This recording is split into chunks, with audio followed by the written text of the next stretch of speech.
Major support for Carolina Business Review provided by Colonial Life, providing benefits to employees to help them protect their family, their finances, and their futures. High Point University, the premier life skills university, focused on preparing students for the world as it is going to be. And Sonoco, a global manufacturer of consumer and industrial packaging products and provider of packaging services with more than 300 operations in 35 countries. The Secretary of Commerce in North and South Carolina is an important job, not just because it's a cabinet-level position in the states, but because it is the place that comes together for business, industry, education, and everything related. I'm Chris William, and welcome again to the most widely watched and longest-running source of Carolina business, policy, and public affairs seen each week across North and South Carolina for more than 30 years now. Thank you for supporting this dialogue and this program. In a moment, we will meet the new Secretary of Commerce for the Old North State. Machelle Baker Sanders joins us, and we'll find out what her plan is post-pandemic. Stay with us. Gratefully acknowledging support by Martin Marietta, a leading provider of natural resource-based building materials, providing the foundation upon which our communities improve and grow. Blue Cross Blue Shield of South Carolina, an independent licensee of the Blue Cross and Blue Shield Association. Visit us at southcarolinablues.com. The Duke Endowment, a private foundation enriching communities in the Carolinas through higher education, healthcare, rural churches, and children's services. On this edition of Carolina Business Review, an executive profile featuring Machelle Baker Sanders, North Carolina's Secretary of Commerce.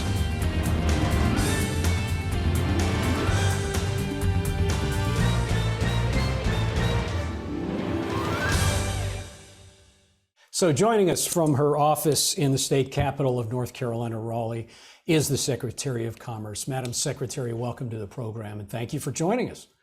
Thank you for having me. Priorities. February of 2021, when you were named by the governor to the cabinet as Secretary of Commerce, was seemingly years ago now. It probably feels like it.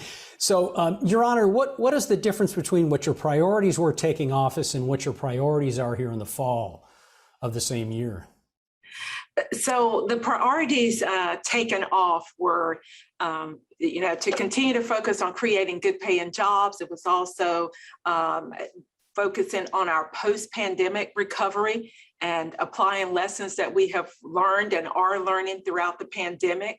And workforce development was a priority. The other priority was for commerce to play a bigger role in the policy area. So as far as advancing and advocating for business-friendly policies, those priorities remain the same. I believe what is different is the additional attention and the additional focus that we're playing in those areas. One, since the pandemic, we recognize that there was a disproportionate impact of COVID-19 on people of color, Black, Hispanic, Latinx, and Native Americans. We also realized that there was some unique challenges in our rural communities and that were faced with the pandemic and continue to be that way. So we have applied and adopted and adapted in a way that we are more intentional about our equitable and inclusive practices with economic development. So that is a change and a difference in how we are prioritizing our work. Secondly, I mentioned advocating and advancing policies for business-friendly climate. Post the pandemic and recognizing we are still going through the pandemic, Chris, I recognize that. But during this time, we recognize that what matters to employees, it matters that they continue to, advocate and want childcare services. But we saw a greater importance, and the pandemic just underscored that importance of providing affordable childcare services, allowing for paid parental leave or paid leave to take care of our elderly parents and grandparents. We realize that those perks, if you will, or those offerings are actually things that people really have benefited from having during the pandemic.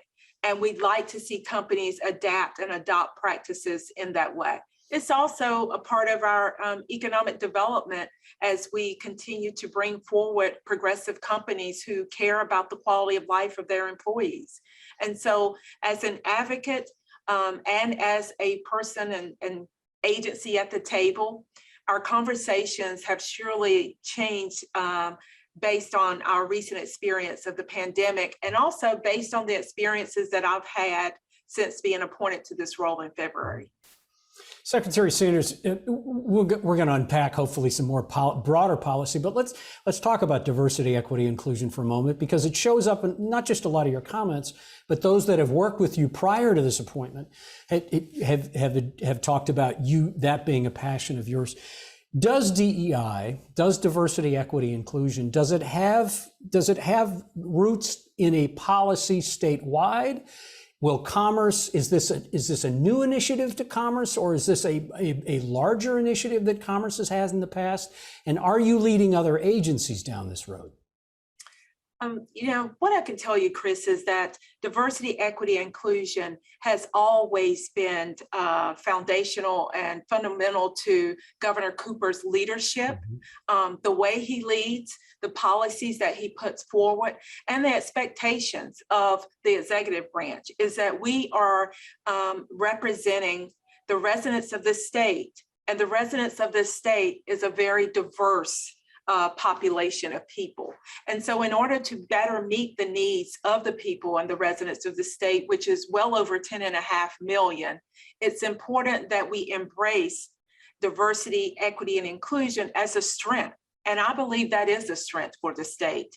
As far as commerce, I have highlighted and raised this as a priority because I realize in order for us to remain competitive, in order for us to be on the cutting edge and of innovation, in order for us to support our small businesses and understand the needs of those small businesses, one, we must see things through a lens of equity and inclusion.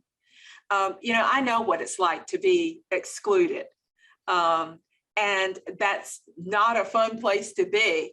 I also know what it's like to work in an environment where inclusion is an enabler for meeting business objectives. And so with my experience in the life science industry, everything that I have worked on in my career and have done has been through an equity and inclusion lens, realizing that the life science industry serves diverse patients and diverse people to meet many needs. And so in order to get innovation, in order to remain competitive, and in order to serve the needs of the public, it's extremely important that we embrace, highlight, and integrate DEI in everything we do.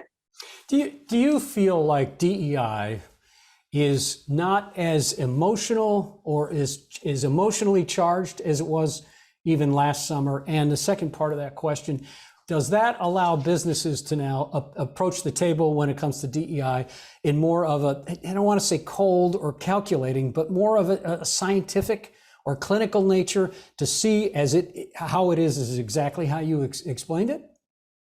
Well, since last summer, what I have seen is a more intentional and intentional focus and an intentional attempt to make DEI a part of just operating and doing business.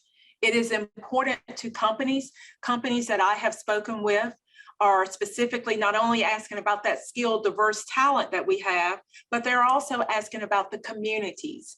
They're also asking about how the populations fare in North Carolina. How inclusive are we with our economic attributes and assets with every resident of the state, or are we not? So it matters to companies, but I believe what I've seen since last summer is people be more intentional and direct and candid about DEI, diversity, equity, and inclusion. There's plenty of data out there, for example, that shows that companies that have greater diversity, public companies that have greater gender diversity, racial and ethnic diversity, as well as diversity of thought, are the most profitable companies. So there is data and there is information there. We've seen more than a few examples, but I believe that it's a priority and should be a priority for the state and for the work we do, because it's the right thing to do. It is the right thing to do. What in addition to that, what has bubbled up? So Commerce is proposing a business pulse survey. I'm assuming, so you really get an idea of what is important. What's bubbled up in that business pulse survey as one or two important things that maybe you wouldn't have expected? Well, we've recently put out this survey, recently. What's bubbled up or is bubbling up is there definitely is attention and a need for talent. And that talent, we know, comes in all shapes, forms, and locate from different locations. So diversity matters.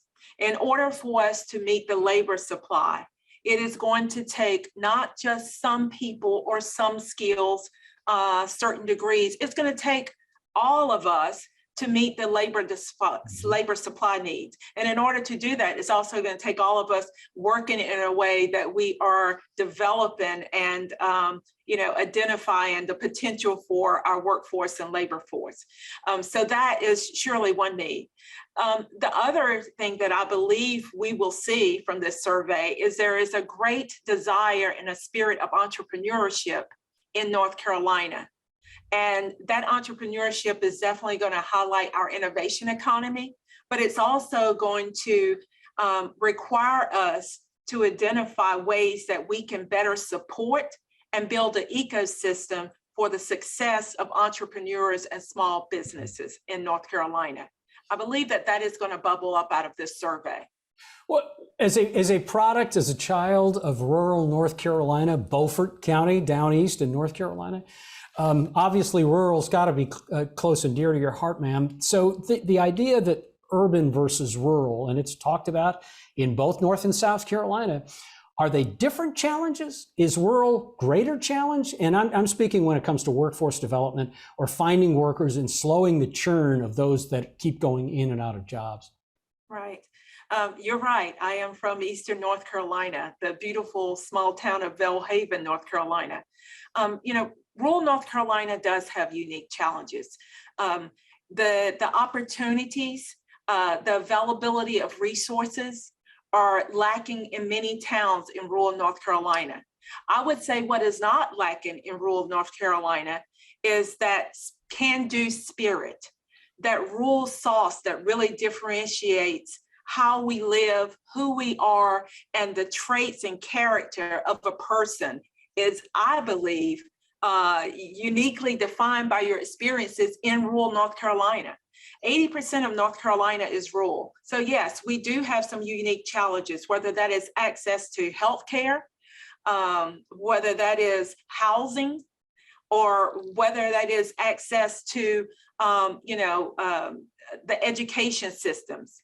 And so I mention that because those same challenges appear and are prevalent in urban North Carolina.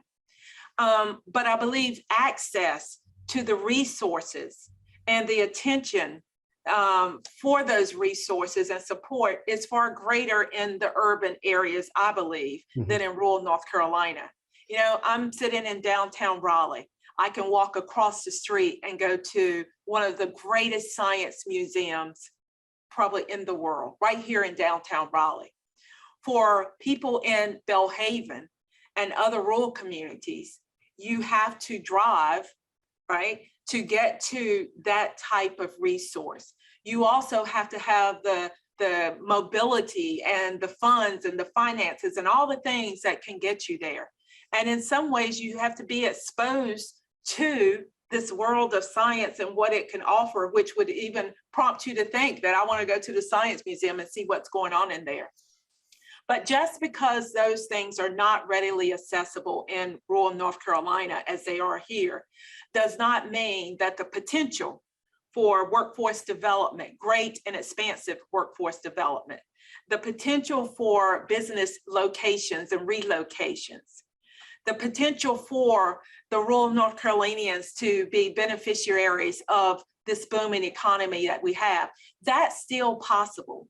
What it takes, I believe, is strong visionary leadership, the willingness to accept the differences that are present in rural North Carolina, and a strong commitment to equity and inclusion.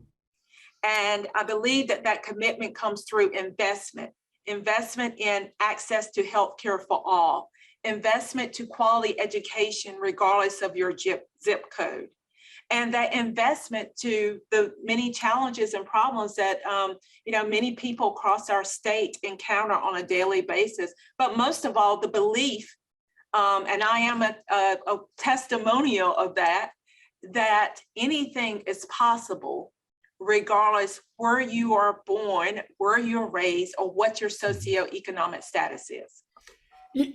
Madam Secretary, you talk about a lot of the issues that I hear the Secretary of Commerce in South Carolina, who was Bobby hit, but as you well know, two new Secretaries of Commerce, both yourself and Secretary Harry Lightsey in South Carolina. The states' makeups are very similar, cousins, in fact, familial, in fact. Are there opportunities now with two new commerce bosses and all looking forward to this new reality that we have in post-COVID? Is there an opportunity for North and South Carolina together on developmental issues? There is an opportunity, like sisters and brothers, I guess. I believe Secretary Lightsey and I, we're probably competitive on many fronts, but I also believe that he and I will collaborate where possible and make sure that our region is doing well and make sure that we're able to attract the best things for the people in our region. I think, as far as economic development goes, we see a greater attention put on regional economic development, whether that's in the state or abroad. And you mentioned Secretary Lightsey. I have not had the pleasure of meeting him yet, but we are scheduled to get together very soon. We have an appointment on our calendars and we will get together soon. I look forward to learning from him and hopefully him learning from me what's going on in North Carolina. And importantly, I look forward to collaborate as we both try to work for the best interests and well-being of those in our state. Now, will we continue to compete? We surely will.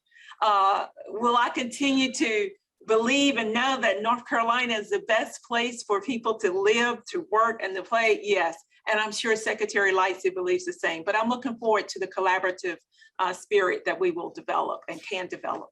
Ma'am, you have a very storied background in manufacturing and leadership in pharmaceutical and bioscience, both at Biogen, at Purdue Pharma, and large pharma. And now the big issue, of course, is, and it's not going to be lost on you, is supply chain disruption and global supply chain disruption.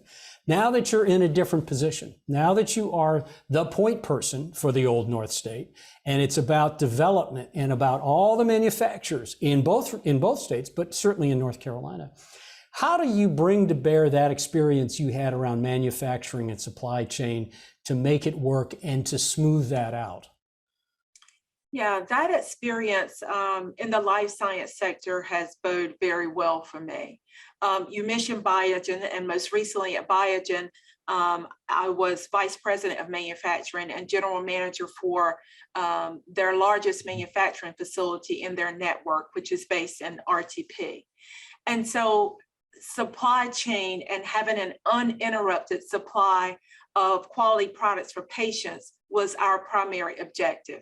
I understand from my experience the complexities of supply chain, the limitations and the constraints that can occur and do occur with supply chain, while problem solving through some of those potential disruptions in our supply chain at Biogen.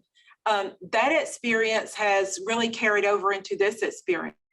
I can tell you this, I am a strong advocate and working in ways to not only attract companies here, but to build supply chains here. I understand the importance and the control and of the destiny that we will have if we can bring a greater number of those assets in a supply chain within North Carolina and within the United States. Of course, it's much bigger than North Carolina.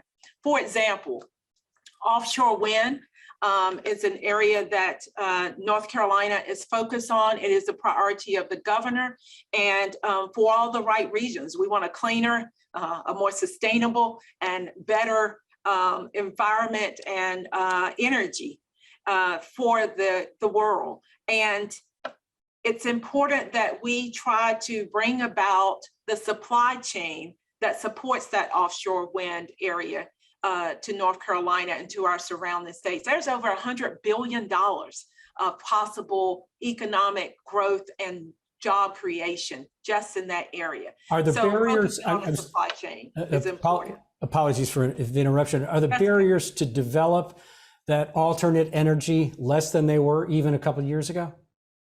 I believe the barriers are less because I believe that people, including legislators and others, realize the importance to our environment and to our economy.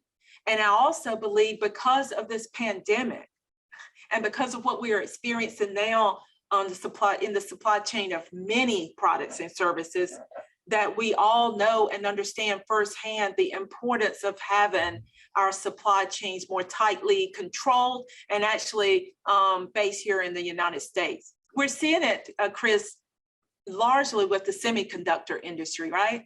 Mm-hmm. And the chip industry. We need our supply chain and we need our companies. We need to win in that space in the United States. And so in order to do that, that is going to take a keen eye, the creativity of many minds and the expertise of supply chain experts to really figure it out, map that out, and secure for the United States the products and services that we need. Let's tease out this whole idea around education. Certainly at this point in time in the Carolinas history and even in North Carolina, as the General Assembly bangs through what the budget's going to look like and what is a historic surplus, and those on the side of education are arguing for more dollars. Plus Leandro is in the mix and the compelling by the courts. All of these things together, Madam Secretary, where do you think is the best opportunity for Commerce to embrace and enhance what education needs to be now and should be as part of the model? I believe the best place for Commerce to embrace and enhance that is through our workforce development and workforce solutions. I also believe that it is to continue to advocate for investments in pre-K through post-secondary education. So the advocacy that we can play. We know that people choose where they live most of the time because of the school systems. Most people want their children to have an excellent education experience, a quality education, and that sometimes depends on where you live. And so North Carolina must continue to invest in education, must continue to invest in our teacher pay, those who are educating our students, mm-hmm. and to invest smartly, wisely, and in a way that the outcomes will be demonstrated through the measures and metrics that have been identified, but most importantly, that those outcomes connect to employment and quality of life. Education is a key indicator of the quality of life that people will or will not have. And today, if we are not investing in education in a thoughtful way, and when I say education, I'm including the entire system and the people in those systems. If we're not investing in that, we will not remain competitive and we will not be successful in addressing society's diverse and difficult challenges and those approaches that it's going to take to get to solutions. And I don't want to put words in your mouth, madam, but you feel like everyone in the education debate and policy and process feels that way, though, right? And then why is it so hard to get to maybe a funded model or a policy that makes sense for North Carolina? And we have 1 minute. I'm sorry, ma'am, that's not a fair question. I do feel that way, but it's when we begin to put our money with the words that we're speaking that matters. And so if we talk about this, then our budget should clearly show, for example, the state budget should clearly show that this is a priority, this is important, and this matters. The governor's budget clearly shows that, and I'm hoping that the final budget that the legislatures and the governor approve actually highlights and underscores that this is an investment we're willing to put forward and we can't invest in everything, but that this is a priority. Not only is it worth investing, but one that's going to have a long-term effect on the sustainability and the growth and the trajectory of the state. That'll have to be the last word. Madam, thank you. We know you're busy. Thanks for the investment of time you spent with us, and best of luck going forward. Congratulations. Thank you very much. Major funding for Carolina Business Review provided by High Point University, Martin Marietta, Colonial Life, the Duke Endowment, Sunoco, Blue Cross Blue Shield of South Carolina, and by viewers like you. Thank you.